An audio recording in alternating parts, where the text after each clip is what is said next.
سکندر بھائی جیسا آپ کہیں اگر ان کو سننا ہے تو ان کو سن لیں مجھے سن تھینک یو.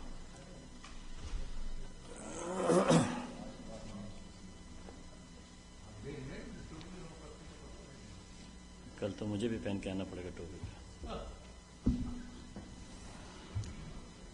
بر محمد وآل محمد صلوات.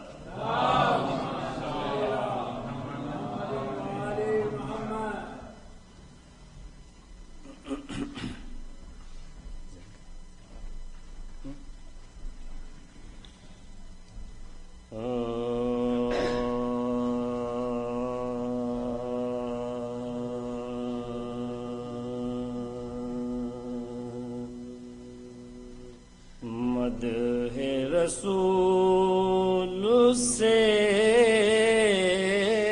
یہ خزینہ ملا مجھے.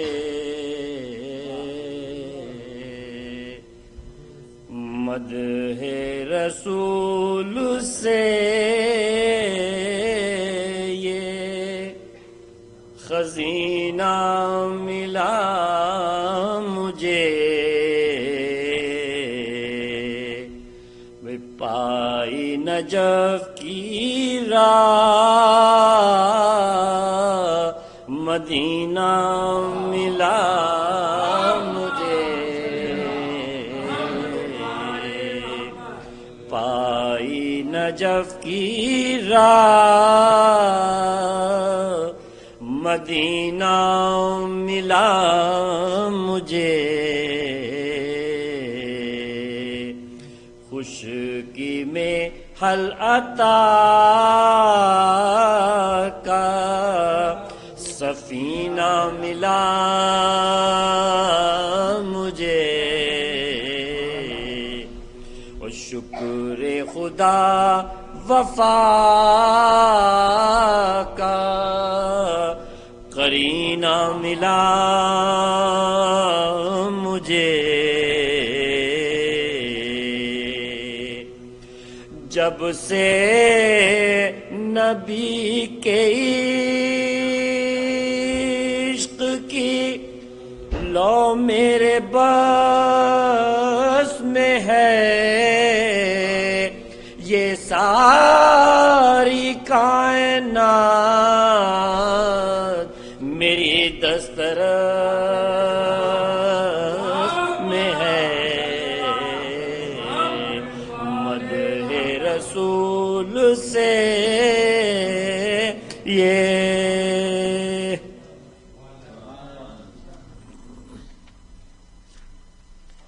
درود باز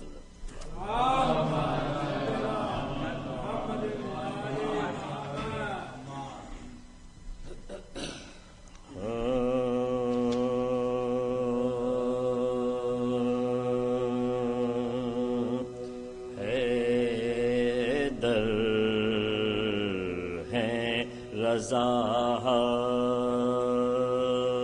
کی تو تسلیم ہے.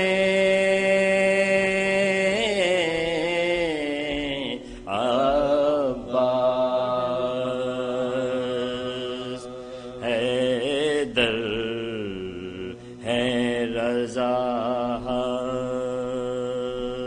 کی تو تسلیم ہے. عباس وہ قبلہ کونین ہیں. تعظیم ہیں عباس وہ مکتب علم ہے.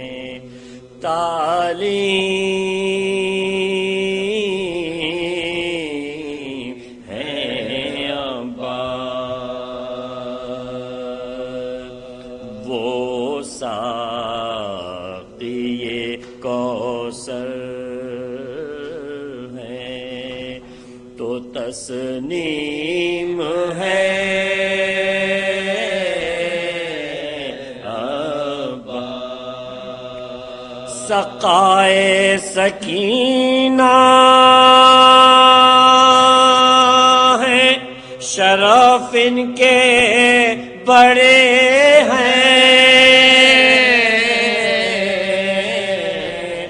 حیدر نہ لڑے ایسے یہ پیاسے ہی لڑے ہیں، حیدر ہے رضا کی۔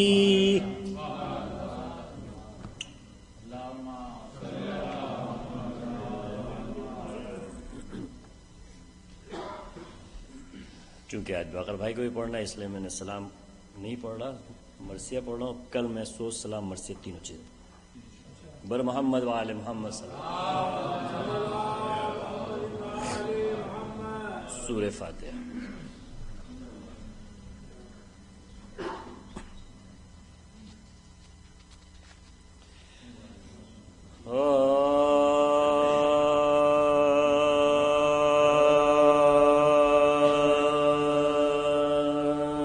جب سوئے نیر بازوئے شاہ امام چلے، جب سوئے نیر بازوئے شاہ امام چلے، مشق سکینہ لے کے بجا ہو حشام چلے، کاندھے پہ رکھ کے فوج خدا کا علام چلے، روب و جلال جھک کے جلو میں بہام چلے، روب و جلال جھک کے جلو میں بہام چلے، جب سوئے نیر بازوئے شاہ امام چلے، اور جعفر کی شان شوکت حیدر لیے ہوئے، شبیر کی دعاؤں کا لشکر لیے ہوئے، شبیر کی دعاؤں کا لشکر لیے ہوئے، شبیر کی دعاؤں کا لشکر لیے ہوئے، پہنچا قریب نیر جو غازی رواں دوا، موڑی جدھر نگاہ ہٹا لشکر گرا، مثلے طیور اڑ گئی فوجیں تھیاں کہاں، سناٹا دور تک تھا علمدار تھا جہاں، سناٹا دور تک تھا علمدار تھا جہاں، سناٹا دور تک تھا علمدار تھا جہاں، کس میں تھی تاب سامنا کرتا دلیر کا، قبضہ تھا کل ترائی پہ حیدر کے شیر کا، قبضہ تھا کل ترائی پہ حیدر کے شیر کا، قبضہ تھا کل ترائی پہ حیدر کے شیر کا، بھرنے لگا جو مشک علمدار نامدار، پانی کی خون کی ہونے لگی دل کو ناگوار، ارے جھک کر جو دیکھا نہر میں غازی نے ایک بار، آئی نظر سکینہ کی تصویر بے قرار، آئی نظر سکینہ کی تصویر بے قرار، آئی نظر سر سکینہ کی تصویر بے قرار، پانی سے اضطراب میں منہ اپنا موڑ کے عزم خیام پاک کیا نہر چھوڑ کے، عزم خیام پاک کیا نہر چھوڑ کے، عزم خیام پاک کیا نہر چھوڑ کے، چھیڑا فرس کو اور یہ للکار کر کہا دم ہو تو کوئی چھین لے پانی میں لے چلا، یہ سن کے پھر نہ ہوش رہے فوج کے بجا، گھبرا کے ابن سعد نے لشکر کو دی ندا، گھبرا کے ابن سعد نے لشکر کو دی ندا، ارے پانی اگر گیا یہ حسینی خیام میں، پھر تیغ حیدری نہ رہے گی نیام میں، پھر تیغ حیدری نہ رہے گی نیام میں، یہ سن کے حملہ ور ہوئے پھر سب جفاش، چاروں طرف سے چلنے لگے تیر بے شمار، کھاتے تھے جھوم جھوم کے تیغو سنا کے، پھر مشک کو بچاتے تھے عباس نامدار، پھر مشک کو بچاتے تھے عباس نامدار، ناگاہ ایک شقی نے یہ چھپ کر ستم کیا، ارے سقائے اہل بیت کا شانہ کلام کیا، سقائے اہل بیت کا شانہ کلام کیا، نرغے میں تھے یہاں تو علمدار حشنا، ارے بچے وہاں تھے پیاس کی شدت سے بے ہوا، بالی سکینہ کہتی تھی جا جا کے شہ کے پاس، اصغر ہے یوں ڈال کے اماں کو ہے ہرا، اصغر ہے یوں ڈال کے اماں کو ہے ہرا، ارے پانی چچا فرا سے لے کر جو آئیں گے، ہم اپنے ننھے بھائی کو پہلے پلائیں گے، ہم اپنے ننھے بھائی کو پہلے پلائیں گے، جب سوئے نہر بازوئے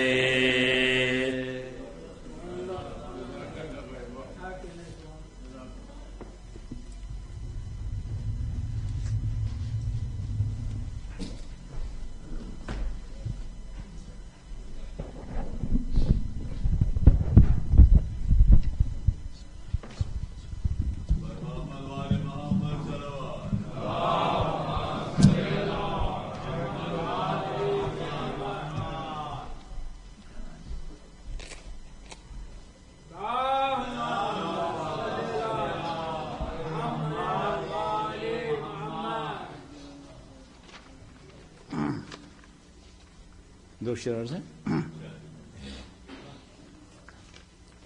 اے مسلمان خانہ خالق کا یہ منظر تو دیکھ، اے مسلمان خانہ خالق کا یہ منظر تو دیکھ، پائے حیدر کو نہ دیکھا دوش پیغمبر تو دیکھ، پائے حیدر کو نہ دیکھا دوش پیغمبر تو دیکھ، اور مشکلوں میں جز علی کوئی نہیں مشکل کشا، مشکلوں میں جز علی کوئی نہیں مشکل کشا، ٹھوکریں کھانے کے بدلے یا علی کہہ کر تو دیکھ،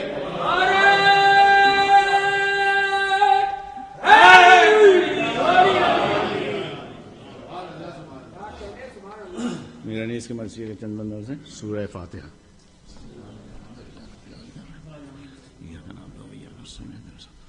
صلوات.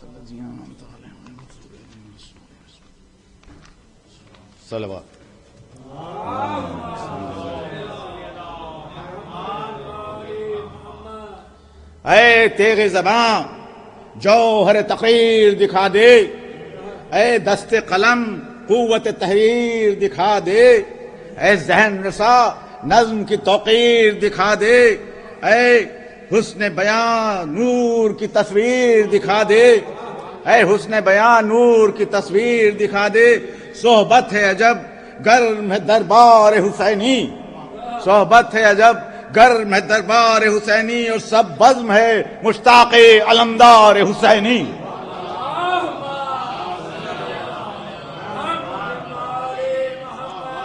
عباس علی اختر اقبال علی ہے، شوکت سے عیاں حشمت و اجلال علی ہے. نقشہ ہے کہ آئینہ تمثال علی ہے، صورت ہے کہ تصویر خد و خال علی ہے. کس باپ نے آفاق میں پایا خلف ایسا، خاتم پہ نہیں، خاتم پہ جہاں کے نہیں در نجف ایسا، خاتم پہ جہاں کے نہیں در نجف. سیاف غذا مرد بغا صفدر الجرار، سیاف غذا مرد بغا صفدر الجرار، ساوند اولو العزم جماورد وفادار، ذریت محبوب الہی کا مددگار. لڑنے میں کبھی شہ کی سپر اور کبھی تلوار، لڑنے میں کبھی شہ کی سپر اور کبھی تلوار. شہرا نہ ہو کیوں بازو شاہ شہدا کا، فرزند زبردست ہے یہ شیر خدا کا.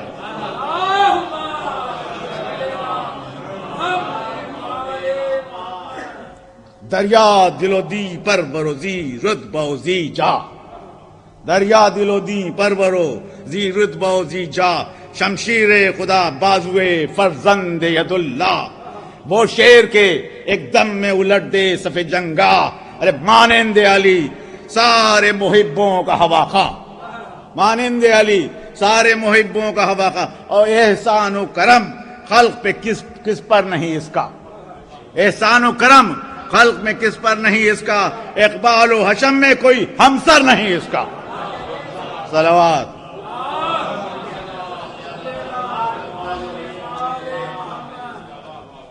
میدان میں عباس دلاور کی ہے آمد، میدان میں عباس دلاور کی ہے آمد.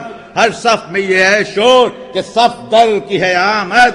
سب کہتے ہیں کرار کے دل بر کی ہے آمد، یہ اور کی آمد نہیں حیدر کی ہے آمد، یہ اور کی آمد نہیں حیدر کی ہے آمد. ایک دم میں الٹ دے گا فرق فوج کی صف کا، رخ ہے سوئے دریائے خلف شاہ نجف کا. غم خار امام زمن آتا ہے، خبردار بازوئے حسین و حسن آتا ہے، خبردار بازوئے حسین و حسن آتا. اور لڑنے کو بڑا تیغ زن آتا ہے، خبردار ابن شہ خیبر شکن آتا ہے، خبردار. غصے میں ہے غازی ناجل سل سے ٹلے گی، غصے میں ہے غازی ناجل سل سے ٹلے گی. اور کانپے گی زمین آج وہ تلوار پڑے گی. صلوات.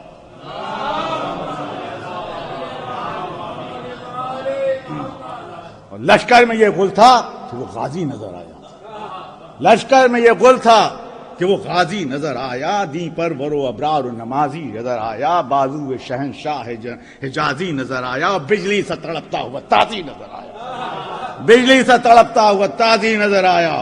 اور لرزا ہوا اندام میں شجاعان عرب کو احمد اسد اللہ کی یاد آ گئی سب کو. صلوات.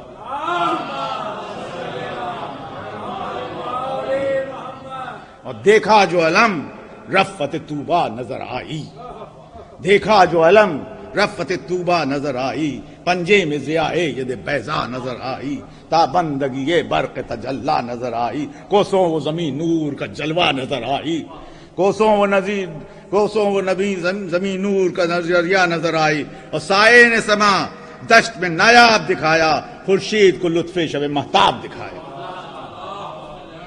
صلوات. یہ بند خاص سے ہر چیز علمدار نے پائی ہے علی کی، ہر چیز علمدار نے پائی ہے علی کی. اللہ نے تصویر بنائی ہے علی کی، اللہ نے تصویر بنائی ہے علی کی، اور پنجہ ہے علی کا تو کلائی ہے علی کی، اور ان انگلیوں میں عقدہ کشائی ہے علی کی، ان انگلیوں میں عقدہ کشائی ہے علی کی، ان انگلیوں میں عقدہ کشائی ہے علی، ورثے میں ہے زور ان کو بلا جد و پدر سے، ارے ہلکا در خیبر کو سمجھتے ہیں سپر سے۔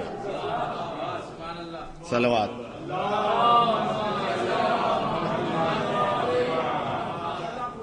دیکھو تو کسی شیر نے پایا ہے یہ سینہ، حصے میں اسی چاند کے آیا ہے یہ سینہ، حق نے ید قدرت سے بنایا ہے یہ سینہ، سینے سے ید اللہ نے لگایا ہے یہ سینہ، سینے سے ید اللہ نے لگایا ہے، اور فرماتے ہیں عاشقوں میں اس رشک قمر کا یہ سینہ سپر ہوئے گا زہرا کے پسر کا۔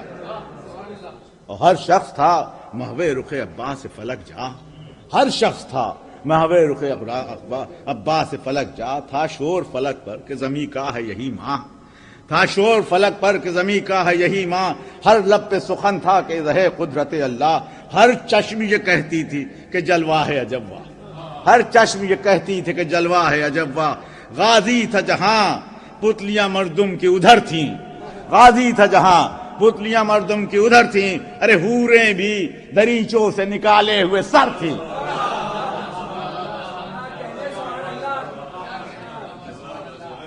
صلوات۔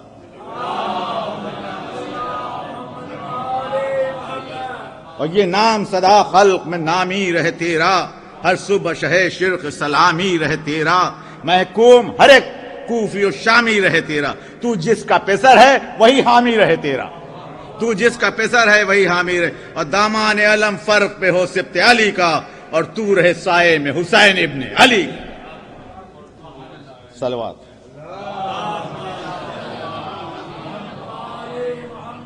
گھبرا کے بڑھا خود پسرے سادے بدن جام، عباس سے کی عرض کہ اے صاحب سمسام، سن لیجئے کچھ شام کے حاکم کا ہے پیغام، پر آپ تک آتے ہوئے تھراتا ہے اندام، جھنجھلائے ہوئے شیر سے اندیشہ ہے جاں کا، میں چند نفس آپ سے طالب ہوں اما کا، کی چیں بجمی ہو کہ یہ عباس میں تقریر، پیغام مجھے بھیجے گا کیا، حاکم بے پیر، بندہ ہوں میں، حاکم ہے میرے حضرت شبیر، شیوا ہے تمہیں لوگوں کا یہ ہی لوح تقدیر، ارے ہے کام وفا سے ہمیں اور ہم کو وفا سے فرزند علی ننگ سمجھتے ہیں بغیر، کچھ سوچ کے یہ کہنے لگا ظلم کا بانی، سچ ہے کہ بچے گا نہ عید اللہ کا جانی، پر آپ گنواتے ہیں اب بس اپنی جوانی، کوئی تو رہے خلق میں حیدر کی نشانی، غصے کے نہ اندوہ کے نہ تیش کے دن ہیں، راتیں ہیں یا آرام کی عیش کے دن ہیں، اور یہ سنتے ہی تھرانے لگا شیر کا اندام،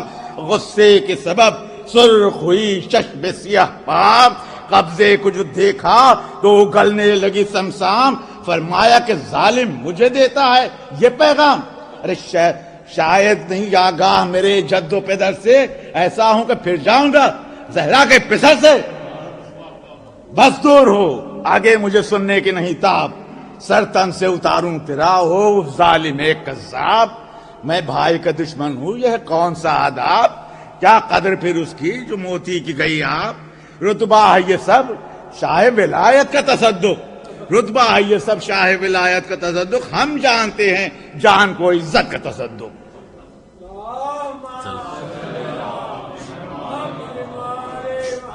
اور جرأت کو جری نے کبھی چھوڑا ہو تو کہہ دے، جرأت کو جری نے کبھی چھوڑا ہو تو کہہ دے، آقا کو کسی نے کبھی چھوڑا ہو تو کہہ دے، اور شپر کو عقی نے کبھی چھوڑا ہو تو کہہ دے، ارے احمد کو علی نے کبھی چھوڑا ہو تو کہہ دے، احمد کو علی نے کبھی چھوڑا ہو تو کہہ دے، وہ ہم نہیں کرتے جو زمانے کا چلن ہے، وہ ہم نہیں کرتے جو زمانے کا چلن ہے، دنیا میں وفا اپنے گھرانے کا چلن ہے۔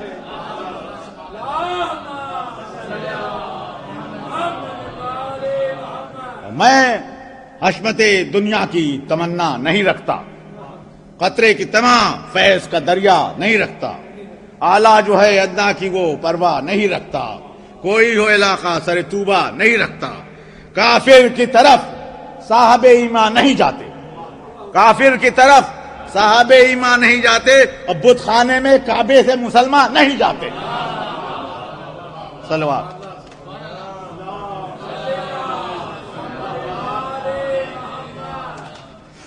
بت خانے میں کعبے کی طرف سے مسلمان ہی جاتے. اور لو حملہ کنا ہوتے ہیں عباس علمدار، لو جعفر تیار ہوئے جنگ پہ تیار، لو حضرت حمزہ نے کیا فوج کو مسمار، لو غزوہ خیبر پہ چلے حیدر کرار، جو غزوہ خیبر پہ چلے حیدر کرار اور ٹہرے نہ قدم، فوج میں ہلچل پڑی ایسی، ارے لو تیغ وہ چمکی صف اول ہوئی آخر. تھا چار طرف شام کے لشکر میں تلا تم، آندھی کی ہو جس طرح سمندر میں تلا تم، برپا تھا جب فوج ستمگر میں تلا تم، وہاں بحر میں ہلچل تھی ادھر بر میں تلا تم. تھا شور کہ لشکر کی بھی کثرت میں کمی ہے، اور ٹوٹی ہوئی کشتی کہیں طوفان میں تھمی ہے. صلوات. 100 ہوئے بے سر، 100 ہوئے بے سر صف دشمن پہ جب آئی، بول تھا نہ کہ نہیں بچنے کا، کہ اب سب اجل سب کے اب آئی. اتنی تو صدا آئی کہ برقے غضب آئی، پھر یہ نہ کھلا کب گئی اور سر پہ کب آئی، پھر یہ نہ کھلا کب گئی اور سر پہ گئی. اور دشمن کو نہ انجام نہ آغاز دکھایا، دشمن کو نہ انجام نہ آغاز دکھایا، تلوار نے سب موت کا انداز دکھایا.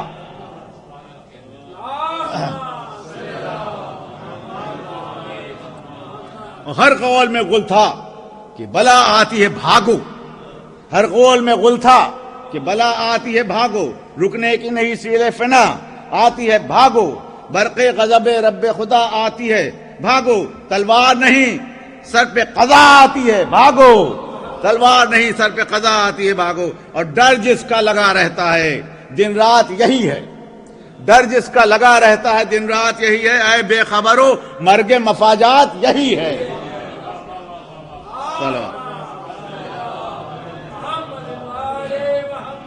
اور دکھلا کے گلے زخم بدن سے نکل آئی، دکھلا کے گلے زخم بدن سے نکل آئی، شمشیر خزاں تھی کہ چمن سے نکل آئی، ہمراہ لیے روح کو تن سے نکل آئی، ہمراہ لیے روح کو تن سے نکل آئی. شب سے جو پڑی تو سر سن سے، شب سے جو پڑی سر پہ تو سن سے نکل آئی، سب پر جو پڑی سر پہ تو سن سے نکل آئی. اور سرکش تھا تکبر سے جب افلاک پہ سر تھا، سرکش تھا تکبر سے جب افلاک پہ سر تھا، اور جھپکی تھی ادھر آنکھ ادھر خاک پہ سر تھا، جھپکی تھی ادھر آنکھ ادھر خاک پہ سر تھا. صلوات صلوات. اور ڈر سے کوئی لشکر کا نشان چھوڑ کے بھاگا، ڈر کر کوئی لشکر کا سما چھوڑ کے بھاگا، شمشیر و سپر کوئی جمع چھوڑ کے بھاگا، شہزور ہر ایک گرز گراں چھوڑ کے بھاگا، کوئی صفت تیر و کما چھوڑ کے بھاگا. اندام سے ٹپکی جو زرا دام سے چھوٹا، گل تھا کہ ہرن پنجہ زرغام سے چھوٹا. صلوات.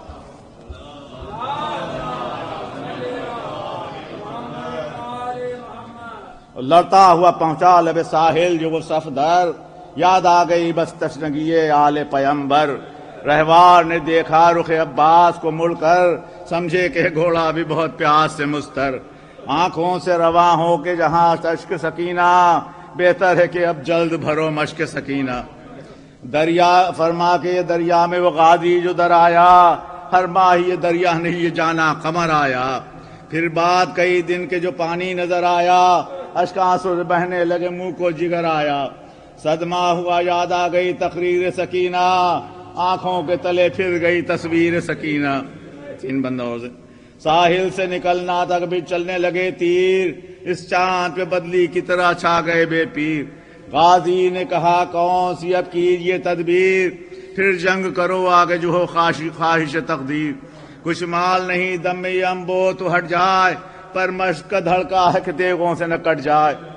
گھبرا کے یہ ڈیوڑی سے سکینہ نے پکارا، کیوں روتے ہو بابا کسے مارا کسے مارا. چلائے شہیدی کہ نہیں صبر کا یارا، سقائے حرم چھوڑتے ہیں ساتھ ہمارا. جینے کا مزہ فرقت عباس نے کھویا، ہے میرے بھائی کو تیری پیاس نے کھویا. سر پیٹ کے چلانے لگے سید ابرار، ہے میرے پیارے میرے بھائی میرے غمخوار. اب جوش پہ رقت ہے انیس جگر افگار، مولا سے کر عرض کے اے کل کے مددگار، حسرت یہ ہے آنکھوں سے درے شاہ کو دیکھوں، حسرت ہے یہ آنکھوں سے درے شاہ کو دیکھوں، ابا سے فلک جاہ کی درگاہ کو دیکھوں۔ انا للہ و انا الیہ راجعون۔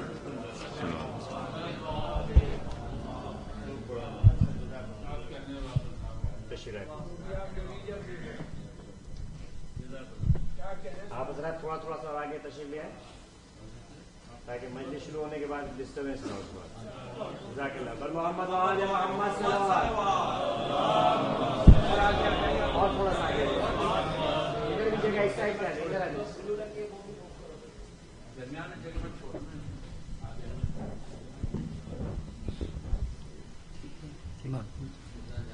برائے خوشنودی امام زمانہ بلند تر صلوات۔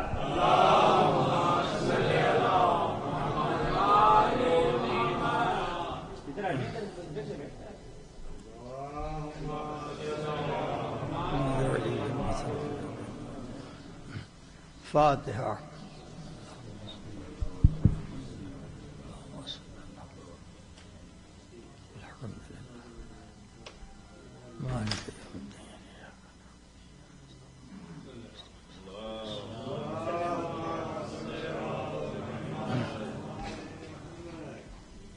أعوذ بالله السميع العليم من الشيطان اللعين الرجيم، بسم الله الرحمن الرحيم، الحمد لله رب العالمين، والصلاة والسلام على سيد الأنبياء وأشرف المرسلين، سيدنا ونبينا وشفيع المذنبين أبي القاسم محمد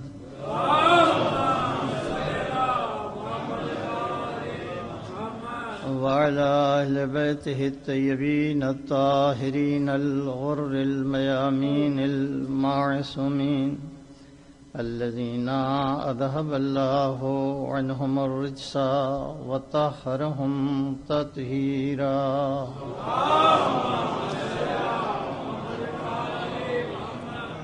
أما بعد فقد قال الله الحكيم في القرآن الكريم، بسم الله الرحمن الرحيم، لقد أرسلنا رسلنا بالبينات وأنزلنا معهم الكتاب والميزان ليقوم الناس بالقسط. صلوات.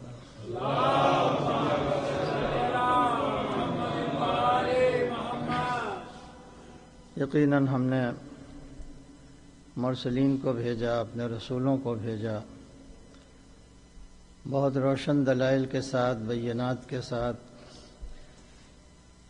وانزلنا معه الکتاب والمیزان، اور ان کے ساتھ ایک کتاب نازل کی اور اس کے ساتھ ایک میزان بھی اتارا. یہ ساری باتیں ہم نے اس لیے کی لیقوم الناس بالقسط، تاکہ انسانی معاشرہ عدل پر قائم ہو جائے.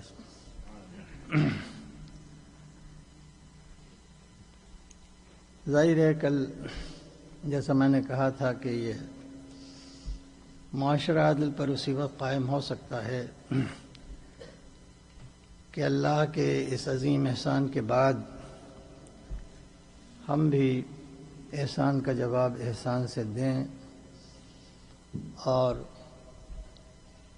اللہ کے جو مرسلین ہیں ان کی اطاعت کریں، ان کا اتباع کریں.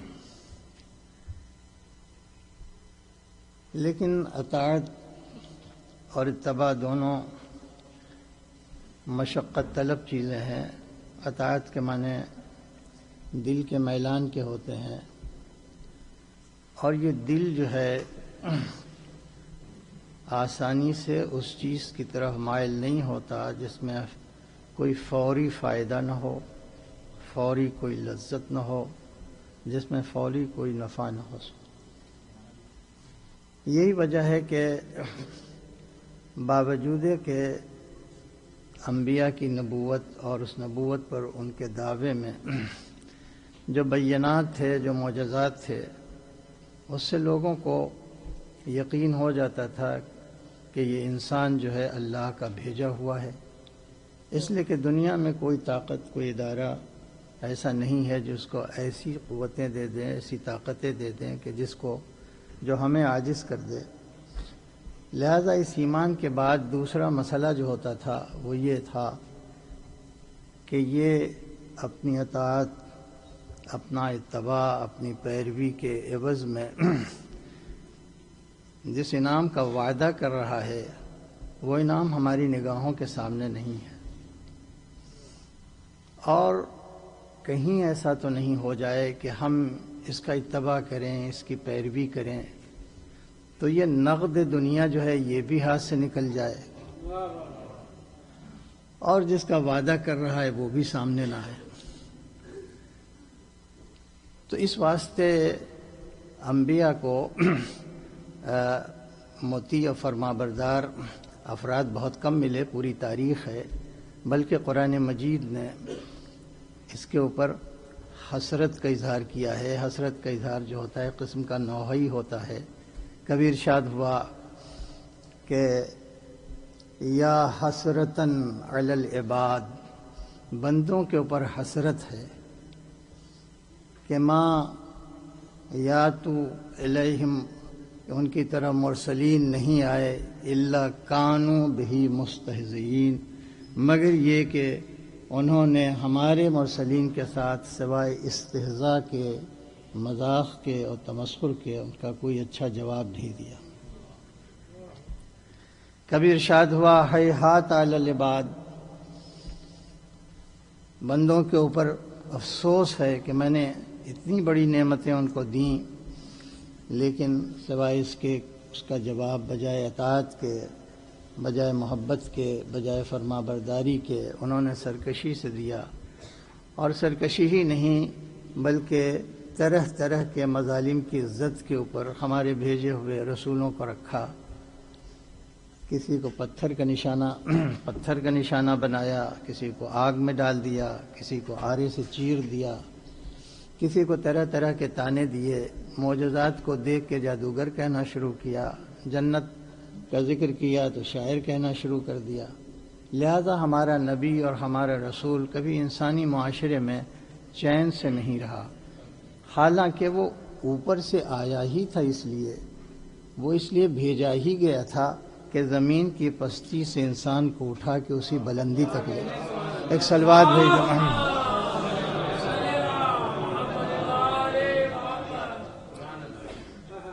تو چونکہ اطاعت میں ایک جہاد مضمر تھا، ایک چھپا ہوا تھا۔ یہ جہاد کیا تھا؟ نفس کا میلان زیادہ تر دنیا کی نعمتوں کے اوپر ہو جاتا ہے، فطرتاً نیچرل انسان مائل ہوتا ہے، انکلائنڈ ہوتا ہے کہ ہمیں یہیں کی سب چیز مل جائے، اور عام بندوں سے لے کے مسلمین تک اور مسلمین سے لے کے مومنین تک، چونکہ یہ ایک فطرت ہے، لہذا جہاد کی ضرورت پڑتی ہے کہ جب دل دنیا کی طرف مائل ہو تو کوئی ارادہ، کوئی عزم، کوئی طاقت ایسی ہو جو اس میلان سے ٹکرا کے میلان کا رخ جو ہے انبیاء کی طرف کر دے، مرسلین کی طرف کر دے۔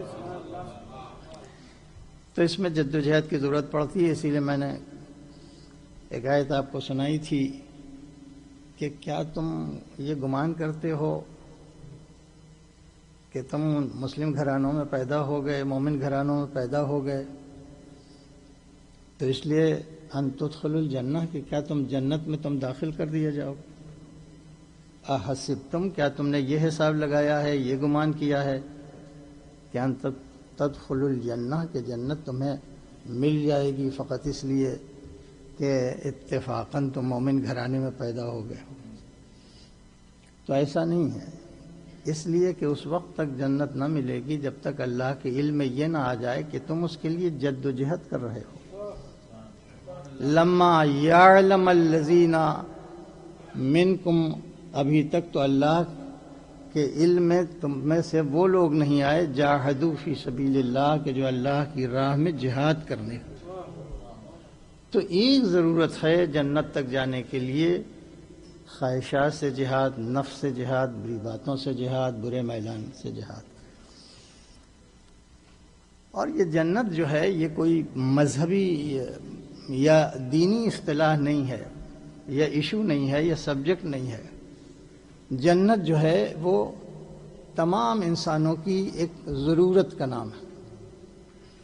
اسی واسطے آپ جانتے ہیں کہ مذہبی کیمپ سے جب جنت جنت جنت کا تذکرہ ہو رہا تھا، اور اس کے بعد سائنس آئی، اس نے بہت سے انکشافات کیے، بہت سی نعمتیں جو چھپی ہوئی تھیں اسی فطرت میں، اس سے پردہ اٹھایا، اور جب بہت سے وسائل مادی انسان کے پاس آ گئے کہ اسی زمین کے اوپر اچھے گھر بنائے جا سکتے ہیں، اسی زمین کے اوپر اچھے لباس پیدا کیے جا سکتے ہیں، اسی زمین کے اوپر اچھے طعام مہیا کیے جا سکتے ہیں، اسی زمین کے اوپر اچھی لذتیں پیدا کی جا سکتی ہیں، تو اسی لفظ کا استعمال سائنسدانوں نے کیا تھا، لفظ جنت کا، اور یہ کہا تھا کہ بجائے اس کے کہ تم ایک ایسی جنت کے پیچھے پڑ جاؤ کہ جو گمنام ہے، جس کا پتہ نہیں ہے بھی کہ نہیں ہے، اس سے کہیں زیادہ معقول بات یہ ہے کہ تم اپنے مادی وسائل کو بروئے کار لا کے اسی زمین کو جنت بنا دو۔ تو لفظ جنت ان کی زبان کے اوپر بھی آیا۔ تو جنت کے معنی کیا ہیں کہ معیار زندگی کا، یعنی انسان کی رہائش کے معیار کا اعلیٰ ترین جو تصور ہو سکتا ہے اسی کا نام جنت ہے۔ اعلیٰ ترین جو بھی تصور ہو سکتا ہے اسی کا نام، یعنی کوئی ایسی جگہ آپ تصور میں لائیں کہ جس کی ہوا میں ذرہ برابر کہیں سے پلیوشن نہ ہو، جہاں جو تعلیمی ادارے ہوں ان میں معصوم اساتذہ ہوں، جو کھانا ہو اس میں کبھی سڑن نہ پیدا ہوتی ہو، جو لباس ہو اس میں کبھی پرانا پن نہ آتا ہو، انسان جو ارادہ کرے وہ ارادہ فوراً مراد تک پہنچ جائے۔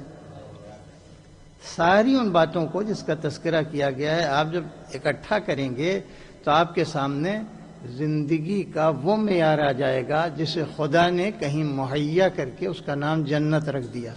ایک صلوات بھیجیں۔ اور وہ ہر انسان کی ضرورت بھی ہے، ہر انسان کی آرزو بھی ہے، اور اگر انسان واقعی صاحب ایمان ہے اور جانتا ہے کہ ایک ایسی جگہ ہے تو اس کے لیے جد و جہد بھی کرے گا، اس کے لیے اپنے نفس اپنے خواہشات سے جہاد بھی کرے گا، سب کچھ کرے گا، بشرطے کہ اسے یقین آ جائے۔ یہی وجہ ہے کہ اللہ نے ایک انتہائی اذیتناک خطرناک چیز بنا میں جہنم پیدا کیا ہے، اور ایک انتہائی خوشگوار جگہ جو ہے وہ بنا میں جنت پیدا کیا ہے۔ اور اس کے بعد یہ کہا ہے کہ اگر ایک جھلک تمہیں جہنم کی محسوس ہو جائے کہ وہ کیسی آگ ہوتی ہے کہ جو تمہارے تلوے کو چھوئے گی تو جگر تک چڑھ جائے گی، اگر اس کا اندازہ ہو تو تم فطرتاً بے چین ہو جاؤ اس خطرے سے اپنے کو نکال لینے کے لیے، اور اگر تمہیں ایک جھلک مل جائے تو تم جنت کی تو تم بے چین ہو جاؤ اس میں۔ اور یہی ہم نے کامیابی کا فارمولہ بنایا ہے۔ اس دنیا میں سب سے زیادہ کامیاب وہ انسان ہے من زحزح عن النار، جو اس نار سے نکال لیا گیا، وادخل الجنہ، اور جو جنت میں داخل کر دیا، فقط فاز، سمجھ لو وہی کامیاب ہے۔ صلوات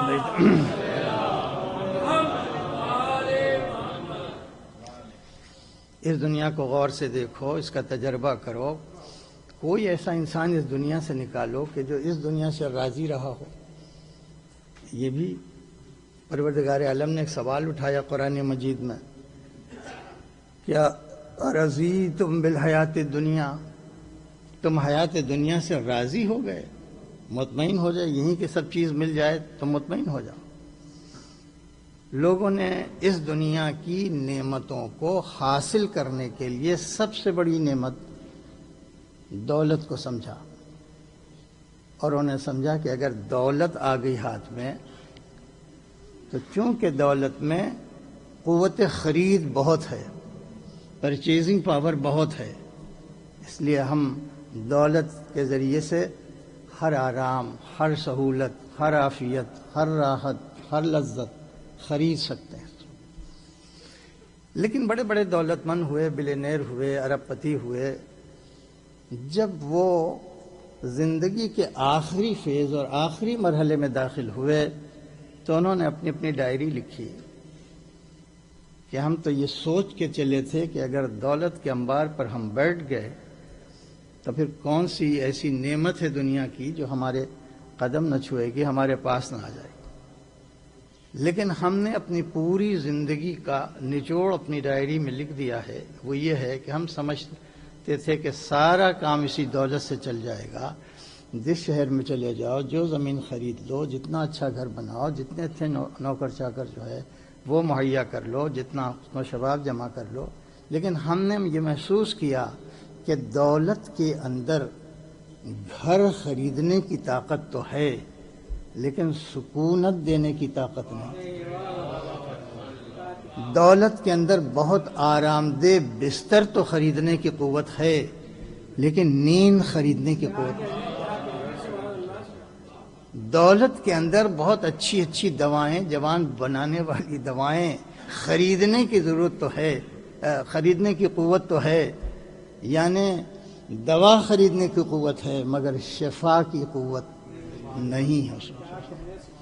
تو ہمیں اتنے تجربے ہوئے دولت سے کہ اب ہم اپنے پرانے تجربے کے اوپر خط نفی کھینچتے ہیں اور یہ کہہ کہ انہوں نے ہر انسان کے ذہن میں کسی اور جہاں کا تصور پیدا کر دیا کہ اگر واقعی تمہیں سکون چاہیے، واقعی تمہیں، اس لیے کہ انہوں نے ایک اور بات لکھی تھی کہ ہم نے شباب کو جمع کیا، ہم نے حسن کو جواب کیا، ہمیں شباب تو مل گیا مگر حیا خرید نہیں سکے، ساتھی ہمیں مل گئے مگر وفا نہیں خرید سکے۔ تو ظاہر ہے اتنا بڑا وسیلہ جو ہر نعمت کو خرید لے وہ شکست خوردہ ہو جاتا ہے، بعد میں انسان پھر ایسے جہان کے اپنے اندر حسرت لیے رہتا ہے کہ جو اس کے خوابوں کی سچی تعبیر ہو سکے۔ اب بات کو مختصر کرتے ہوئے، ایک تو مطالبہ قرآن کا یہ تھا کہ اگر انبیاء بھی ایمان ہے، ان کے معجزات کو تم دیکھ رہے ہو، ان کے بینات کو تم دیکھ رہے ہو، ان کے اخلاق کو دیکھ رہے ہو، ان کے صبر کو دیکھ رہے ہو، ان کے علم کو دیکھ رہے ہو، ایسا انسان اس دنیا کا پروڈکٹ نہیں ہوتا، وہ کہیں سے تیار کر کے بھیجا گیا ہے۔ لہذا اگر اس کے اوپر ایمان ہے اور وہ کہہ رہا ہے کہ اللہ نے تمہاری جد و جہد، تمہاری مشقت، تمہاری اطاعت کے لیے ایک انعام رکھا ہے اور اس کا نام جنت رکھا ہے، تو جنت یا تو جدوجہد سے پیدا ہوگی، ابھی ہم نے دیکھا نہیں کہ تم کتنا جنت کے لیے جہاد کر سکتے ہو، ہمارے علم میں ابھی صابرین نہیں آئے۔ اور ایک مقام کے اوپر ارشاد فرمایا کہ کیا دنیا کا ہر شخص یہ طمع رکھتا ہے کہ اسے جنت میں داخل کر دیا جائے؟ سورہ معارج ہے، مشہور سورہ ہے، اس میں عجیب و غریب سوال کی، ایطمع کل امرئ منہم ان یدخل جنت نعیم، کیا دنیا کا ہر انسان، ہر آدمی یطمع، یہ طمع رکھتا ہے، یہ لالچ رکھتا ہے، ان یدخل، کہ اس کو داخل کر دیا جائے، کہاں؟ جنت میں، نعیم جو نعمتوں سے چھلک رہی ہے۔ اس کے معنی کہ ہر انسان کے اندر طمع ہے،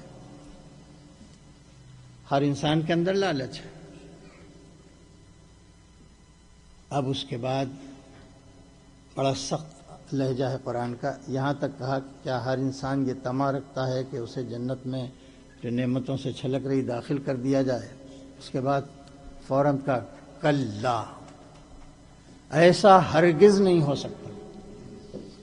یہ جب شدت سے کسی بات کی نفی کی جاتی ہے قرآن میں تو لا سے کہاں کلا استعمال ہوتا ہے، یعنی ایسا ہو ہی نہیں سکتا.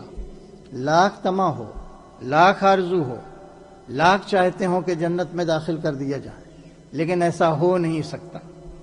کیوں نہیں ہو سکتا؟ کہ مما خلقناہم یعلمون. جتنے لوگ بھی تما کر رہے ہیں، ہر انسان جو ہے جانتا ہے. یعلمون کیا جانتا ہے؟ مما خلقناہم، کہ ہم نے ان کو کس قطرے نجس سے پیدا کیا. خلق، ان کی تخلیق میں کون سی نجاست ہے. یہاں تک بات پہنچی. ظاہر ہے کہ پروردگار عالم خالق ہے، اس نے ہم سے پوچھا تو نہیں تھا، نہ یہاں سے کوئی اپلیکیشن عرضی گئی تھی کہ ہمیں بہت شوق ہے اسی قطرے سے ہمیں پیدا کرنا. یہ تو اللہ کا اپنا فیصلہ ہے کہ ہمیں کس چیز سے پیدا کیا. تو جس کے ہم ذمہ دار نہیں ہیں اس کی سزا ہمیں کیوں دی جا رہی ہے؟ یہ سوچنے کی بات ہے. قرآن تدبر کے بڑے مقامات رکھے ہوئے.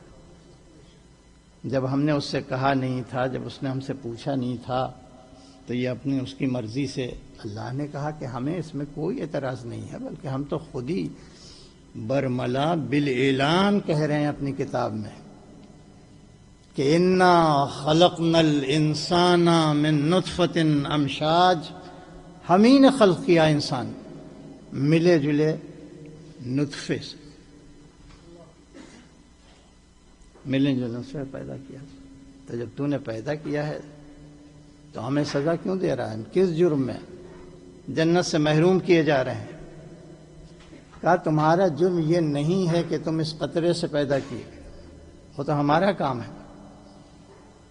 تمہارا جرم یہ ہے کہ تم آنکھیں کھول کے اور برابر دیکھتے ہو کہ ہم نے کوئی نجاست ایسی پیدا نہیں کی ہے جس کا مطہر نہ پیدا کیا. کوئی نجاست ایسی ہے جس کا مطہر نہ پیدا کیا. ہم نے تمہیں عقل دی ہے، تمہیں آنکھیں دی ہیں، تمہیں قوت سماعت دی ہے. تو تمہارا جرم یہ ہے کہ تم آنکھ رکھتے ہوئے، کان رکھتے ہوئے، قوت عقل رکھتے ہوئے تم اس نجاست کا مطہر تلاش نہیں کر رہے. اگر تمہارے قدموں میں نجاست لگ گئی تو 40 قدم زمین پہ تو زمین مطہر ہو جائے گی. اگر تمہارا کپڑا نجس ہو گیا ہے تو ہم نے پانی کو مطہر بنا دیا. اگر تمہاری دیوار نجس ہو گئی ہے تو ہم نے دھوپ کو مطہر بنا دیا. اگر تمہارا پیڑ نجس ہو گیا ہے تو ہم نے بارش کو مطہر بنا دیا. اگر لوہا نجس ہو گیا ہے تو ہم نے آگ کو مطہر بنا دیا. کون سی ایسی نجاست ہے جس کے پہلو میں مطہر نہ ہو، اس کی نجاست کو طہارت میں بدلنے والا نہ ہو؟ تو جب ہم نے ہر نجاست کے پہلو میں ایک مطہر پیدا کیا تو تلاش کرو کہ تخلیق کی تہ میں نجاست ہے، اس کا مطہر کہاں ہے. تم تلاش میں نکلو گے تو بڑے حرفوں سے ایک آستانے پہ لکھا ملے گا انما یرید اللہ لیذھب عنکم الرجس اہل البیت ویطہرکم تطہیرا.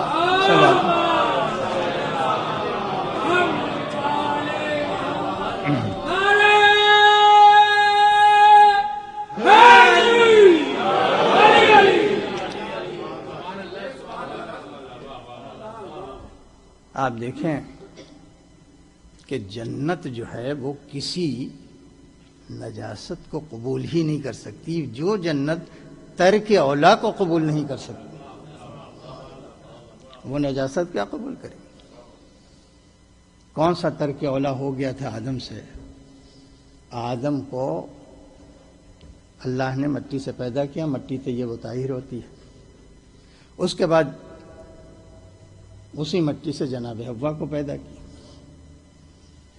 اس کے بعد ان دونوں میں رشتے ازدواج کر دیا، یعنی ان کو شوہر اور زوجہ بنا دیا. بنانے کے بعد ایک اسٹینڈنگ انسٹرکشن دے دیا کہ دیکھو یہ جنت ہے ہوا کے اعتبار سے، پانی کے اعتبار سے، پھلوں کے اعتبار سے. اگرچہ یہ وہ جنت نہیں ہے جو استحقاق سے ملتی ہے. یہ جنت ہے اسی زمین کی کسی بلندی کے اوپر، اس کا لوکیشن تو آج تک معلوم نہیں ہوا. بہرحال وہ جنت وہ تھی کہ جو آدم کے حوالے کر دی. کہیں 1 ہفتے کے لیے ان کا امتحان ہوا، زیادہ دن تک جنت میں نہیں رکھے گئے. تو کہا کہ کلا و شربا، دیکھو تم دونوں پورے طور سے مجاز ہو اس بات کے کہ جو جی چاہے کھاؤ تم دونوں، تسنیہ کی، اور جو جی چاہے پیو، جہاں جی چاہے ٹھہرو، جس درخت کے سائے میں چاہے بیٹھو، جہاں جی چاہے ٹھہرو، کوئی پابندی نہیں، بالکل آزاد ہو تم دونوں. لیکن ایک بات کا خیال رکھنا کہ ولا تقربا، تم دونوں ایک دوسرے کے قریب نہ آنا، ہذہ الشجرہ. اب یہ مقام جو ہے وہ فکر کا، اس سے زیادہ مہذب کوئی زبان نہیں ہو سکتی جو قرآن مجید نے اپنایا ہے. وہ کوئی کھانے والا شعر نہیں ہے، جو اس کے ساخت الفاظ کی، لا تقربا، تم دونوں ایک دوسرے سے قریب نہ ہونا. اس لیے کہ تم یہاں اس جنت میں اگر ایک دوسرے سے قریب ہو گئے تو اس کے نتیجے میں جو ہوگا اس کو یہ جنت قبول نہیں کر. توجہ کر رہے ہیں آپ؟ اس کو یہ جنت قبول نہیں کر سکتی، یہ نطفے کو قبول نہیں کر سکتی، لہذا خبردار. اب ظاہر ہے کہ یہ پہلا انسان ہے، یہ پہلی عورت ہے. باہمی جو کشش ہے آپ اچھی طرح سے جانتے ہیں کہ یہ صنف کی، یہ جینڈر کا جو اختلاف ہوتا ہے، اس کے اندر جو کشش ہوتی ہے، جو گریویٹی بہت ہی پاورفل ہوتی ہے، جس کو لیبیڈو کہا گیا ہے، اور اس میں بڑا عزم چاہیے.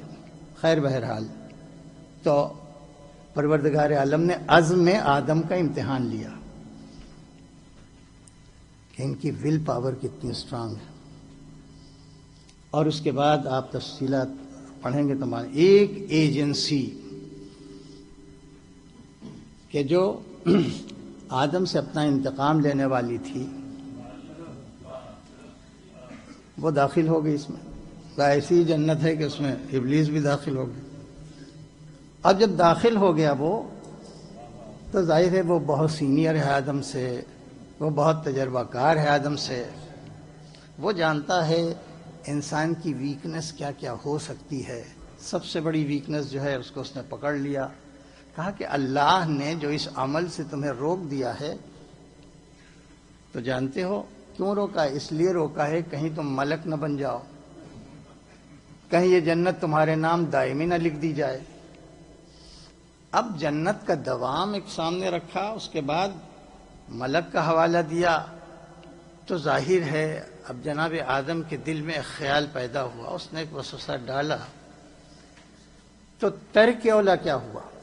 ترک اولا یہ ہوا کہ ابلیس کے مشورے پر جس اقدام کا ارادہ کر رہے تھے، اس ارادے سے پہلے اپنے ارادے کو ریفر کر دیتے. اللہ پالنے والے یہ کہہ رہا، تو بتا تو کیا.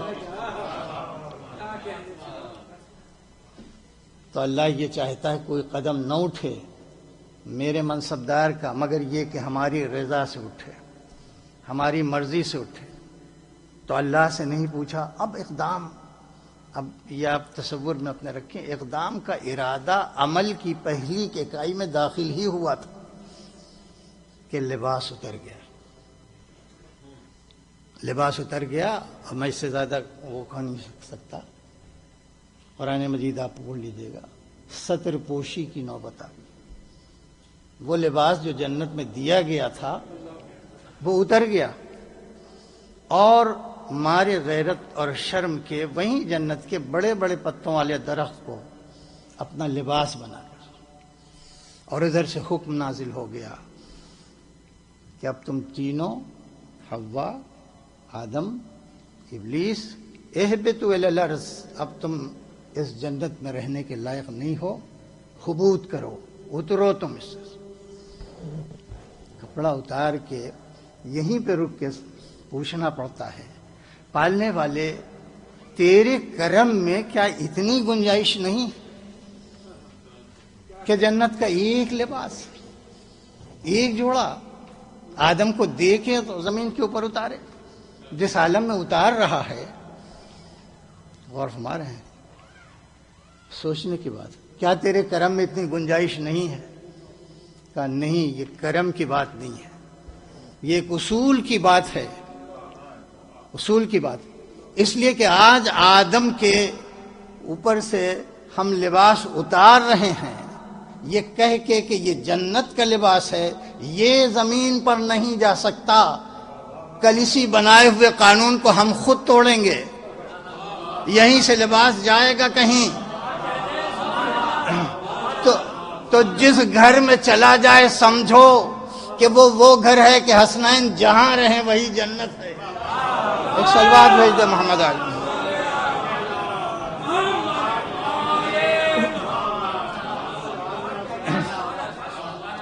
اہل بیت جہاں رہیں وہی جنت ہے.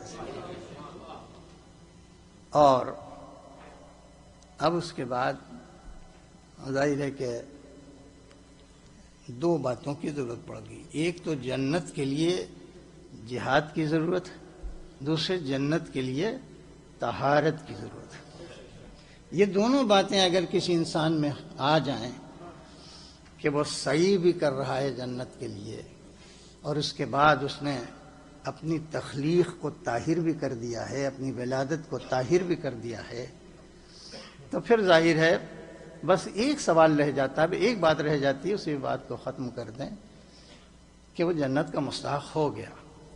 اس لیے کہ اللہ نے جو لکھ دیا ہے اس پر عمل بھی کرتا ہے. ایسا نہیں، اس نے صاف صاف لکھا ہے کہ تم صحیح کرو گے، تم جد و جہد کرو گے. من اراد الآخرہ، جس نے ارادت کیا آخرت کا، وسعی لہا سعیہا، اور پھر ویسے ہی صحیح کی، ویسی جد و جہد کی کہ جنت ہمیں مل جائے، ہم محروم نہ رہیں.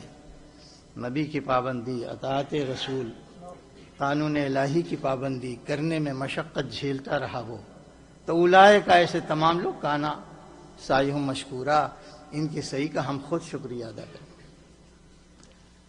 اور اسی طرح سے کہا کہ تلک الجنت التی نورث من عبادنا من کان تقیا. اس جنت کو ہم نے وراثت میں رکھا ہے. لفظ وراثت کو رکھ کے پروردگار عالم نے ہر ذہن میں اس بات کو گویا طے کر دیا کہ اگر یہ وراثت سے ملنے والی ہے تو کوئی نہ کوئی مالک ضرور ہوگا اس کو.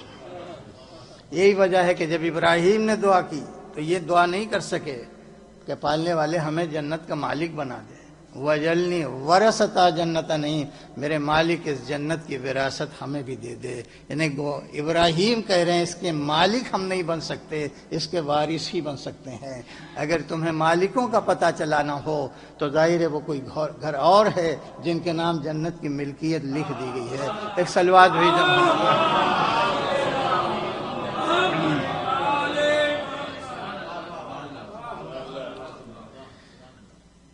لہذا یہ دو باتیں ہیں ہر مومن کو وہ رکھنا ہے کہ ہم طاہر ہیں اپنی ولادت میں کہ نہیں، اور ہم میں وہ تڑپ ہے کہ نہیں کہ جو انسان کو مجاہد بنا دیتی ہے. اگر یہ دونوں باتیں ہیں، اب بس آخر کلام میں اگر یہ دونوں باتیں آپ کو نصیب ہو گئیں، ہم کو نصیب ہو گئیں، تب بھی جنت میں ہم اس وقت تک داخل نہیں ہو سکتے جب تک کہ کوئی ایسی ایجنسی، کوئی ایسا وسیلہ ہمیں نہ مل جائے کہ جو ہمارے دامن اعمال پر جو سیئات ہیں، جو گناہ ہیں، ان سے بالکل پاک کر کے ہمیں اس بات کا مستحق بنا دے کہ اب جنت قبول کر لیں.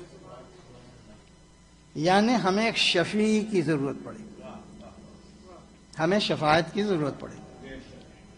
اب پروردگار عالم نے شفاعت میں بڑا سخت لہجہ اپنا لیا، جہاں کے اوپر اس نے اپنے اقتدار کا ذکر کیا، اپنی کرسی کا ذکر کیا، جن کو آیت کرسی کہتے ہیں. اس میں اللہ نے شفاعت کے سلسلے کا من ذا الذی یشفع عندہ الا باذنہ، کس کی مجال ہے کہ جو کسی گنہگار کی سفارش اللہ سے کرے. اور اتنا یاد رکھیے کہ سفارش کا اردو ترجمہ جو ہے وہ شفاعت کا سفارش سے کیا جاتا ہے. کون ہے جو شفاعت کرائے نا؟ سفارش. سفارش میں اور شفاعت میں ایک فرق ہے کہ اگر کوئی کسی بڑی جگہ کے لیے کسی سفارش کرنے والے کو لے آیا ہے تو سفارش قبول بھی ہو سکتی ہے اور سفارش رد بھی ہو سکتی ہے، یعنی سفارش رد بھی ہو سکتی ہے لیکن شفاعت رد نہیں ہو سکتی۔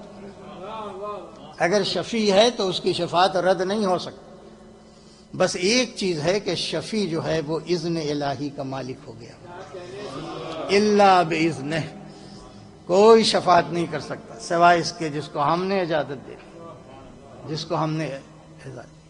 اب آپ آیت الکرسی لے کے پڑھیے گا، بیچ میں یہ سوال من ذا الذی، کون ہے وہ کہ جو ہم سے گنہگار کی سفارش کرے جنت کے لیے، اور اس کے پہلے کچھ باتیں آئی ہیں، اس کے بعد میں کچھ باتیں آئی۔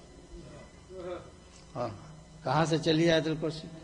اللہ لا الہ الا ہو، کس کے پاس جا رہے ہو سفارش لے کے؟ وہ کہ جو وحدہ لا شریک، اس کی یکتائی، اس کے علاوہ کوئی معبود نہیں۔ تو اب ظاہر ہے سفارش کے لیے اسی کو لانا کہ جس میں بھی ایک قسم کی یکتائی پائی جاتی ہے اس میں۔ اگر وہ لا الہ الا اللہ ہے تو ہم ہی نے اس کو سند دی ہو کہ اگر ہم لا الہ الا اللہ ہیں تو لا فتح الا علی۔ ایک صلوات بھیج دیں۔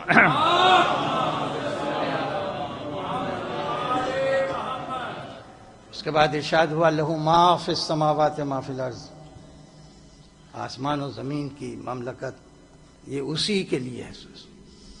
اب اس کے یہ سفارش کرنے جا رہے ہو تو سمجھ کے آنا کہ ارض و سما کی مملکت اسی کی ہے، تو کسی ایسے کو لانا کہ جس کا تصرف آسمانوں پر بھی ہو، جس کا تصرف زمین پر بھی ہو۔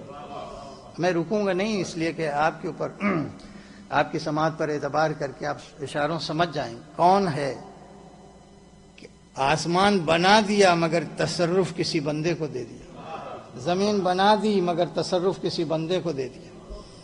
تو اگر لانا تو ایسے کو لانا کہ جس کا تصرف آسمانوں پر بھی ہو، جس کا تصرف زمین پر ہو۔ لہو ما فی السماوات ما فی الارض۔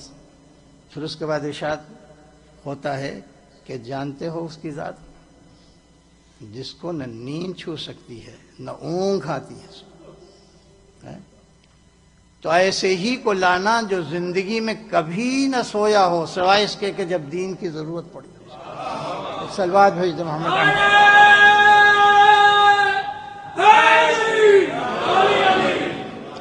لا تاخذہ سنۃ ولا نوم لہ ما فی السماوات ما فی الارض۔ اب اس کے بعد آیا من ذا الذی یشفع عنده الا باذنہ۔ پھر اس کے بعد آیت آگے بڑھ گئی یعلم ما بین ایدیہم ما خلفہم، جو کچھ ان کے آگے ہے اور جو کچھ ان کے پیچھے ہے سب کا علم رکھتا ہے۔ کسی ایسے کو لانا کہ جس کے علم کی شان بھی یہ ہو، جہاں سے پوچھو ماضی کا سوال ہو، مستقبل کا سوال ہو، کہیں سے سوال پوچھو اس سوال کا جواب اس کے پاس ہے، اس لیے کہ وہ ایسے بولے یعلم ما بین ایدیہم ما خلفہم ولا یحیطون بشیء من علمہ، اس کا علم ایسا ہے کہ جس کا احاطہ کیا ہی نہیں جا سکتا۔ تو ایسے ہی بندے کو سفارش کے لیے لانا جس کا احاطہ نہ کیا جا سکتا علم۔ ابھی صفات کا تذکرہ ہو رہا تھا کہ ایک بار کہا کہ کیا تم سمجھتے ہو کہ آسمان اور زمین کی اس پھیلی ہوئی کائنات کو سنبھالنا ہمارے لیے دشوار ہے؟ ایسا نہیں ہے، لا یعود حفظہما، ان دونوں کی حفاظت کرنا وہ ہمارے لیے دشوار نہیں ہے۔ تو جب صفت یہاں تک آ گئی تو پروردگار عالم نے کہا ابھی صفات کا جو خاکہ ہم نے بنایا ہے اس خاکے میں رنگ بھی تو ڈال دیں اور اس کے بعد نام بھی تو بتا دیں۔ جانتے ہو آسمان و زمین کی حفاظت کیوں اس کے لیے آسان؟ وَهُوَ الْعَلِيُّ الْعَظِيمُ، اس لیے آسان ہے کہ وہ بڑا علی ہے، تو عظیم علی کے سامنے کوئی علی ہی لے کے آنا سکتا۔ ایک صلوات بھیجے محمد۔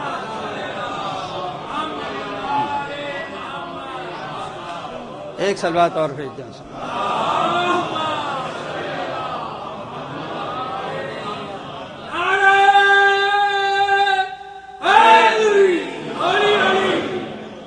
بس عظیم، اب آپ سمجھے 7 مقام پر پروردگار عالم نے اسی لفظ سے اپنے کو پہچانوایا ہے۔ وَهُوَ الْعَلِيُّ الْكَبِيرُ، اس علی کو پہچانو تو اس کبیر کو پہچانو۔ وَهُوَ الْعَلِيُّ الْعَظِيمُ، اس علی کو پہچانو تو اس عظیم علی کو پہچانو۔ آج وقت نہیں ہے، لیکن یہ کہ اپنے صفات کا جسے مرقع بنایا، جسے مظہر بنایا، اب ایسا انسان کہ جس نے کوئی چیز اللہ سے طلب نہیں کی، بڑی بڑی نعمتیں اس کو، لیکن اس نے خریدا ہے، طلب نہیں کیا ہے۔ خرید لینا اور بات ہوتی ہے، مانگنا اور بات ہوتی ہے۔ اس کو ولایت ملی مگر انگوٹھیوں کے بدلے میں ملی ہے، اور اس کو رضا الہی ملی مگر نفس کا سودا کرنے کے بعد ملی۔ وہ کبھی رضا کو خرید لیتا ہے، کبھی ولایت کو خرید لیتا ہے، کبھی جنت کو خرید لیتا ہے۔ وہ ایسا مالا مال ہے کہ جو اپنے مال سے خرید لیتا ہے۔ سمجھ میں نہیں آیا، جس نے ولایت کے لیے کبھی ہاتھ نہیں اٹھایا تھا، جس نے جنت کے لیے کبھی ہاتھ نہیں اٹھایا، جس کے گھر کی روٹیاں جنت کی قیمت بن جائیں، جس نے رضا الہی کے لیے کبھی ہاتھ نہیں اٹھایا، کوئی سوال نہیں کیا، آج وہ اللہ سے سوال کر رہا ہے۔ کیا سوال کر رہا؟ میرے مالک مجھے ایک ایسا بیٹا دے دے جو میرے حسین کی نصرت۔ عقیل کو بلا رہے ہیں، 20 سال بڑا ہے بھائی عقیل، اس سے کہہ رہے ہیں کہ ہم جانتے ہیں کہ تمہاری نظر خاندانوں پر ہے، مجھے ایک ایسے بیٹی کی ضرورت ہے، لہذا مجھے کوئی ایسی خاتون، یہ فکر۔ اور پھر اس کے بعد عقیل کا کمال، جناب عقیل کمال یہ کہ انہوں نے واقعی ایسی خاتون دے دی کہ لکھا ہوا ہے کہ جب ام البنین آئی ہیں تو اپنی پیشانی اسی آستان زہرا پہ رکھی ہے، اور رکھنے کے بعد کہا ہے، اے زہرا کی چوکھٹ، مجھے اس گھر کی بہو سمجھ کے نہ قبول کرنا، اس گھر کی کنیز سمجھ کے قبول کرنا۔ گھر کے اندر تشریف لے گئی ہیں، اور جب بچے آئے ہیں تو بچوں سے بھی یہ کہا ہے، بچوں مجھے اپنی ماں نہ سمجھ، مجھے اپنی کنیز سمجھ۔ تو جس ماں کو ان بچوں کی کنیزی پر فخر ہو، اگر اس بیٹے کو ان بچوں کی غلامی پر فخر ہو تو کوئی تعجب کی بات نہیں۔ یہی تو وجہ تھی کہ وہ بطن کی طہارت تھی، وہ علی ابن ابی طالب کی تربیت تھی، ان دونوں نے عباس کے اندر وہ صفات پیدا کر دیے تھے کہ جس صفات کا اندازہ اور کسی بات سے نہیں ہوتا، بس ایک بات سے ہو سکتا ہے کہ اللہ نے اتنی بڑی بڑی معصوم ہستیاں پیدا کی۔ کیا محمد کا کوئی جواب ہے؟ جس کی حمد خود خدا کرنے لگے اس بندے کا کوئی جواب ہے؟ جس کا نام خود علی علی رکھ دے، اپنا ہی نام دے دے، اس بندے کا کوئی جواب ہے؟ جس بندے کا نام حسن رکھے اپنے احسان، جس بندے کا نام حسین رکھے، برائے نام بھی جن بندوں کو اپنی ذات سے الگ نہ رکھے، ان بندوں میں کوئی صلاحیت نہیں رکھتا کہ مرکز پر رکھ دیا جائے۔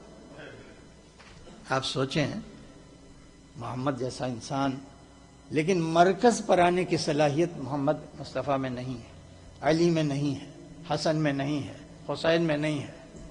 اس مرکز پر یا خدا آیا ہے، مرکز تعارف میں، تعارف کے مرکز پر یا کل خدا آیا تھا، یا جہاں خدا آیا تھا وہاں معصوم عالم کو رکھا ہے۔ کل فرشتوں نے پوچھا تھا، ہم سے پہلے بھی کسی کو پیدا کیا؟ کہا ہاں، تو ان کا مرکز تعارف خود خدا بنا تھا، آج مرکز فاطمہ۔ کل کہا تھا میں محمود ہوں اور یہ احمد ہے، اپنے کو مرکز بنایا تھا۔ میں اعلیٰ ہوں، یہ علی ہے۔ میں فاطر السماوات والارض ہوں، یہ فاطمہ ہے۔ میں محسن ہوں، یہ حسن ہے۔ میں قدیم الاحسان ہے، یہ حسین ہے۔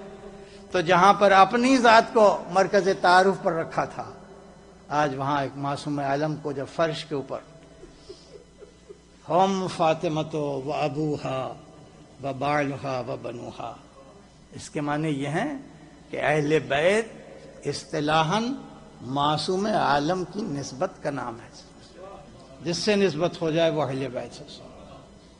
اب آپ سوچئے کہ اگر وہ خاتون جو مرکز عصمت ہے، مرکز طہارت ہے، مرکز صداقت ہے، جو عصمت کبریٰ کے اوپر فائز ہے، جس کا نام فاطمہ اسی لیے رکھا کہ انبیاء عاجز ہیں، یہی معنی ہے فاطمہ کے، دو معنی ہیں۔ ایک معنی یہ ہے کہ انبیاء، اوصیاء، اولیاء سب عاجز ہیں اس کی فضیلت کا احاطہ کرنے سے، اور دوسرے معنی یہ ہیں کہ فاطمہ اس کو کہتے ہیں جو چاہنے والوں آتش جہنم کو حرام کرتے ہیں اور جنت میں داخلے کی مستحق بناتے ہیں، جس کی محبت ایسی خاتون مرکز عصمت کبریٰ کے اوپر جو ہے وہ کہہ دے کہ یہ میرا بیٹا ہے، یہ عباس میرا بیٹا ہے، تو ہم اندازہ نہیں لگا سکتے عباس کی طہارت کا، عباس کی وفا کا، اس لیے کہ اتنا جیسا کہ آپ نے مرثیے میں بھی سنا، سروج میں بھی سنا کہ بالکل علی بن ابی طالب نے اپنی تصویر بنا دی، جیسے اپنے کمالات دے دیے، اپنے صفات دے دیے۔ یہی وجہ ہے کہ جب ہر میدان میں علی بن ابی طالب نظر آئے، ان کے ہاتھ میں تلوار تھی، لیکن جب رسول نے کہہ دیا کہ اب تم وہاں نہیں جاؤ گے، جیسے جنگ تبوک میں کہا، جنگ موتا میں کہا، تو جو رسول نے کہا سر اطاعت میں جھک گیا۔ یہ کہا کہ ضرور کہا کہ میں یہاں پر رک جاؤں تو لوگ مجھے طعنہ دیں گے۔ کہا کہ کیا تم اس بات سے راضی نہیں کہ انت منی بمنزل ہارون من موسیٰ؟ لیکن پوری تاریخ میں جب رسول نے جہاں جو حکم دیا اس کی اطاعت میں سر تسلیم ہمیشہ خمایا۔ اس کی تصویر، اعلیٰ ترین تصویر، علی بھی اپنی زندگی میں نہیں بن سکے جتنا عباس وفا کی تصویر بن سکے۔ بس عزیزو، آپ جانتے ہیں آج تاریخ حاضری کی تاریخ بھی کہی جاتی ہے، 8ویں تاریخ بھی کہی جاتی ہے۔ کربلا اپنی جگہ کے اوپر اتنی تازی ہے کہ یہ نہیں معلوم ہوتا کہ کوئی پرانا واقعہ ہے۔ جب عاشور کا دن آتا ہے تو ایسے ہی لگتا ہے جیسے آج ہی حسین گھوڑے سے گرے، ویسے 8ویں تاریخ کو لگتا ہے آج ہی ہاتھ جوڑے کھڑے ہوئے ہیں۔ کس کے سامنے؟ اپنے آقا کے سامنے کھڑے ہوئے، کہہ رہے ہیں کہ آقا سینے میں تنگی محسوس ہو رہی، ہمیں کب اجازت دیجیے۔ میں دیکھتا رہا میرا لشکر، ایک ایک سپاہی میرے سامنے، میں نے کتنا صبر کیا۔ میری نگاہوں کے سامنے اون و محمد گرے، میری نگاہوں کے سامنے قاسم گرے، میری نگاہوں کے سامنے علی اکبر گرے۔ اب میرے سینے میں تنگی ہو رہی ہے، اب مجھے بھی اجازت دے دیجیے۔ اور امام حسین نے بڑا جذباتی جواب دیا اس کا، کہا عباس کیا تمہیں یہ بات گوارا ہو گئی کہ تم مجھے تنہا چھوڑ دو؟ تم تو غلام کہتے تھے، کیا یہی غلامی ہے کہ آقا کو تنہا چھوڑ دو؟ تو پھر تمہیں ہم اجازت دے دیں، تم قتل ہو جاؤ گے، شہید ہو جاؤ گے، تو میں تو تنہا ہو جاؤں گا، تو کیا تمہیں یہ بات گوارا ہو گئی؟ اس کا جواب بہت مشکل تھا، مگر ذہین باپ کا ذہین بیٹا، اس نے کہا مولا یہ بات نہیں ہے کہ میں آپ کو تنہا چھوڑنا چاہتا ہوں، اصل میں آپ کے بعد زندہ نہیں رہنا چاہتا۔ اب حسین کے پاس کوئی جواب نہیں۔ فرماتے ہیں کہ اچھا اگر تم جانا ہی چاہتے ہو تو بچوں کے لیے پانی کا انتظام کر دیجیے۔ اب جناب عباس خیمے میں آئے، خیمے میں پیاس کا عالم یہ ہے کہ مورخ نے لکھا ہے کہ بچے اپنے گریبانوں کو چیر کے اور ذرا سا خیمے کے اندر جو زمین تھی اس کو ناخن سے تھوڑی سی جو تری اس میں تھی یا نمی تھی اس پر اپنا سینہ رکھ کے العطش العطش، ہائے پیاس ہائے پیاس. یہ منظر دیکھ کے ایک بار 4 برس کی بچی سکینہ سے کہا اپنا مشکیزہ لا کے دے. مشکیزہ بھی خشک ہو چکا ہے. مشکیزے کو لے کے اپنے علم کے اوپر اس کو باندھا، مشکیزے کے احترام میں، اس کے تقدس میں، کہ دنیا سمجھے کہ عباس کی نظر میں آقا کی بچی کی مشک کی کتنی قدر و قیمت ہے. اور اس کے بعد اب لے کے چلے ہیں. کوئی انسان بیان نہیں کر سکتا، اس لیے کہ حکم جہاد کا نہیں ہے، حکم لڑائی کا نہیں ہے، حکم جنگ کا نہیں ہے، حکم فقط پانی لانے کا ہے. لیکن تاریخ کہتی ہے کہ دریا کے اوپر اتنا پہرا تھا، اس کی تعداد بہت زیادہ مطلب معین تو نہیں کی گئی ہے، لیکن یہ کہ کم سے کم 30-40 ہزار کا مجمع جو ہے دریا پہ آ گیا پسر سعد کے کہیں. لیکن جب آپ گئے ہیں تو ہیبت اتنی تھی، نگاہوں میں نہیب اتنا تھا کہ سپاہی نہ تنہا سامنا کرنے کی ہمت رکھتے تھے نہ مل کے ہمت رکھتے تھے. لہذا جانے میں یہی لکھا ہے کہ آپ کو کوئی زحمت نہیں ہوئی، مجمع چھٹ گیا اور آپ ترائی میں اتر گئے، نشیب میں اتر گئے. اور نشیب میں اترنے کے بعد اپنے گھوڑے کو اتنا اتار دیا کہ پانی جو تھا وہ گھوڑے کے پیٹ کو مس کر رہا تھا. اس درمیان میں آپ نے ایک چلو پانی اٹھایا، اٹھا کے کہا دیکھو یہ دریا میرے قبضے میں ہے، میں مگر پی نہیں سکتا اس لیے کہ میری آقا زادی پیاسی ہے. پھینک دیا، اور پھینکنے کے بعد پھر چلو میں پانی لے کے اور اپنے رہبار کو دیا، اپنے گھوڑے کو دیا. اللہ رے، اب دنیا سمجھائے یہ جانور جو ہوتا ہے بہت حساس ہوتا ہے. اس کا نام فرس رکھا گیا اس لیے کہ اس میں فراست ہوتی ہے. ابھی اس نے مالک کو دیکھا ہے کہ پانی لے کے پھینک دیا، ایسا وفادار. اب جب اس کو پانی دیا تو اس نے خیمے کی طرف رخ کیا، کہا کہ میں بھی پانی نہیں پی سکتا جب تک خیمے نہ. مشکیزے کو بھرا، مشکیزے کا دہانہ باندھا، باندھنے کے بعد پشت کے اوپر رکھا. اب ظاہر ہے کہ یہ سفر جو ہے یہ بہت دشوار ہے، اس لیے کہ اب یہ نشیب میں آنا تھا، اب نشیب سے جانا بہت مشکل ہوتا ہے. لہذا لکھا ہے کہ ادھر سے ہزاروں کماندار جو تھے، تیر انداز جو تھے، انہوں نے اپنے اپنے تیروں کو اس طرح سے اپنے ترکش سے نکال کے جوڑا ہے کہ جب اکٹھا تیر جاتے تھے تو بلندی سے پستی کی طرف پوری تیروں کی چادر بن کے آتی تھی. اور امام حسین نے فقط ایک نیزہ دیا تھا، تلوار بھی نہیں دی تھی. اس نیزے سے بالکل جیسے اس چادر میں سرنگ بناتے ہوئے آپ سطح کربلا کے اوپر آئے. آنے کے بعد اب ظاہر ہے نہ جنگ کی اجازت ہے، نہ جنگ کا کوئی ارادہ ہے. اب سارا جہاد اسی بات پر موقوف ہے کہ یہ پانی خیمے تک پہنچے، یہ مشق خیمے تک پہنچے. لہذا بڑھتے بھی جاتے ہیں اور رک رک کے زین کے اوپر زور دے کے کھڑے ہو کے دیکھتے ہیں کتنی دور خیمہ ہے. ساری توجہ مشق کے اوپر ہے. نہ جانے کب ایک بار پشت سے حملہ ہوا تو ایک بازو کٹ کے گرا، آگے بڑھے دوسرا بازو کٹ کے گر گیا. تو بازو کے کٹنے کی کوئی پریشانی نہیں تھی، فوراً دانتوں سے مشق کو دبا لیا، اور دبانے کے بعد ایک بار آگے بڑھے. بڑھنے کے بعد ایک بار گرز لگا، اور یہ گرز جو تھا وہ تھا کہ جس سے آقا کو آواز دیں. مجلس میں کسی ذاکر نے پڑھ دیا تھا، عالم دین بھی بیٹھا ہوا تھا اس میں، کہ عباس کے گرز لگا اوپر سے. تو جب وہ پڑھ چکا مجلس تو عالم دین نے اسے ٹوکا کہ تم نے غلط بات کیوں پڑھی؟ کہا کیوں؟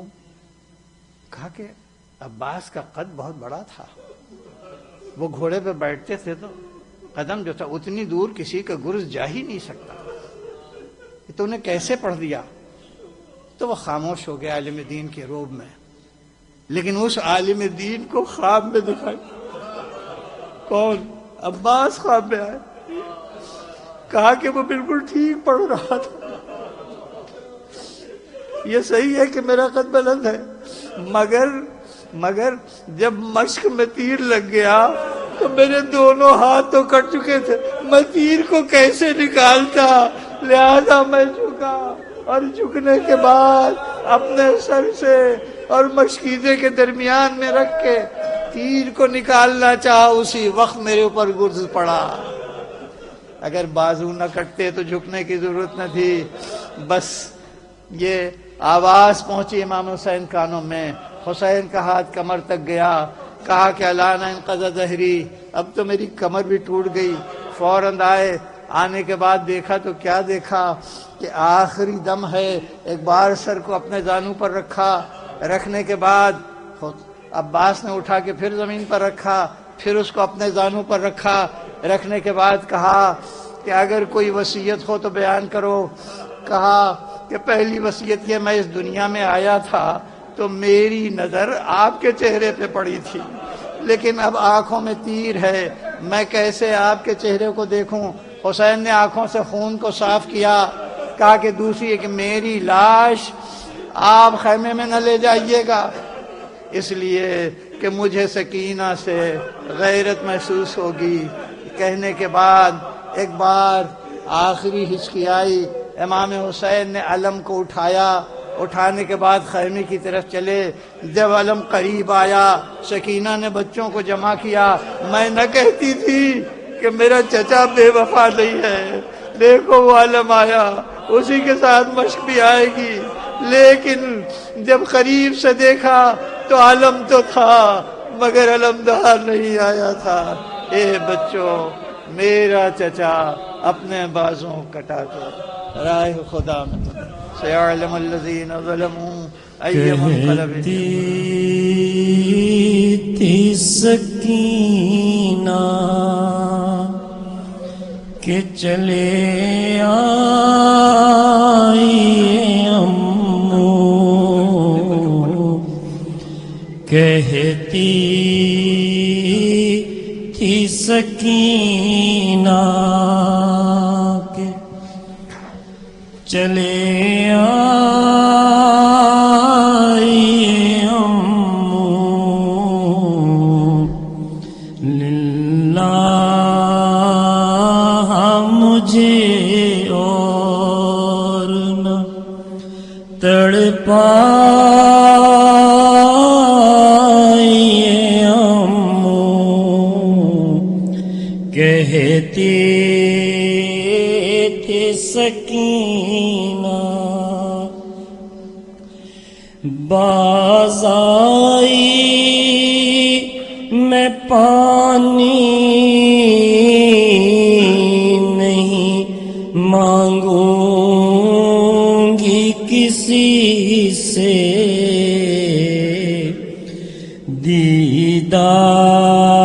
دیدار کو اب اور نہ ترسا یہ امو، کہتی تھی سکینہ اب سوچ کے پچھتاتی ہوں کیوں میں نے کہا تھا مشکیزہ میرا نیر سے بھر لائیے امو، کہتی تھی سکینہ اکبر ہے نہ قاسم ہے نہ ہے محمد، بابا بھی نہیں پاس چلے آئیے امو، کہتی سکینہ کب سے درے خیمے پہ کھڑی ہیں پھوپھی اماں اب اور انہیں راہ نہ دکھلائیے امو کہتے تھے سکینہ میں گود میں آنے کی نہیں دیر جو کی اور امو مجھے اب اور نہ تڑپائیے امو کہتے تھے سکینہ کیا جانی